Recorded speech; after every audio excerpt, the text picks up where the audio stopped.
Hello నమస్తే and Aadab. This is హరిత కళ and I'm an emotional wellness coach. మీకు చిన్న సిట్యుయేషన్ చెప్తానండి. ఒక స్కూల్‌లో ఒక పాప ఉండేది. అస్సలు నవ్వేది కాదు.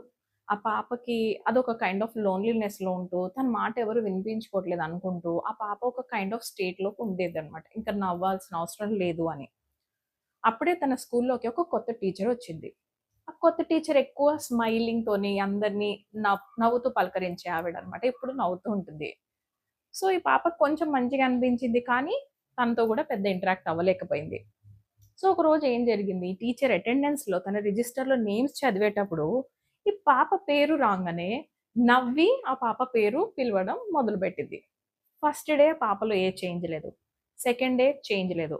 థర్డ్ డే చేంజ్ లేదు. కానీ ఆ టీచర్ మాత్రం తన పేరుని పిలిచిన ప్రతిసారి ఒక మంచి స్మైల్‌తోని నవ్వి తనని పలకరిస్తున్నట్టుగా అనేది. సో, ఇలా కొన్ని రోజులు రిపీట్ అయిన తర్వాత మెల్లిగా ఆ అమ్మాయి ఎలా చేంజ్ అయిందో చెప్పనండి.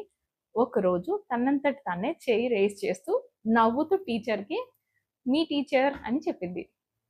సో, నేనేమంటానంటే మన ఒక చిన్న స్మైల్, చిన్న నవ్వుతోని మనం పలకరించేది వేరే వాళ్ళని, వాళ్ళకి ఆ మూమెంట్‌లో అది పెద్దది కావచ్చు. కాబట్టి మనకి ఎదురైన వాళ్ళకి స్మైల్ చేసుకుంటూ, నవ్వుకుంటూ గుడ్ మార్నింగ్, గుడ్ ఆఫ్టర్‌నూన్ లేతే గుడ్ నైట్ లేతే హౌ ఆర్ యూ? మీ లైఫ్‌లో ఎలా ఉంది? అంతా ఓకేనా?